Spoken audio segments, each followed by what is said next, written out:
তুমি কি জানো প্রতিদিন আমরা যে লবণ খাই সেটাই হতে পারে ধীরে ধীরে আমাদের শরীরের জন্য বিষ?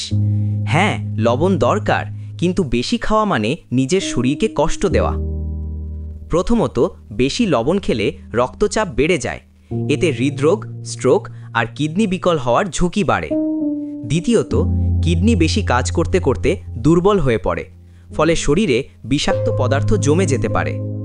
তৃতীয়ত, অতিরিক্ত লবণ শরীর থেকে ক্যালসিয়াম বের করে দেয়, ফলে হাড় দুর্বল, জয়েন্টে ব্যথা, এমনকি অল্প বয়সেই হাড় ভেঙে যেতে পারে। চতুর্থত, বেশি লবণ খেলে গ্যাস্ট্রিকের জীবাণু সক্রিয় হয়ে পেটের ক্যান্সারের ঝুঁকি বাড়ায়। পঞ্চমত, শরীরে পানি জমে মুখ, হাত, পা ফুলে যায়, শ্বাস নিতে কষ্ট হয়। আর যদি তুমি কাঁচা লবণ খাও তাহলে আরও বিপদ, কারণ এতে থাকে জীবাণু, ভারী ধাতু আর আয়োডিনের অভাব, ফলে হতে পারে থাইরয়েড সমস্যা আর পাচনতন্ত্রের জটিলতা। তাই সাবধান হও, প্রতিদিন 5 গ্রামের বেশি লবণ খেও না। সবসময় আয়োডিনযুক্ত বিশুদ্ধ লবণ ব্যবহার করো। সুস্থ থাকতে লবণ কমাও, জীবন বাঁচাও।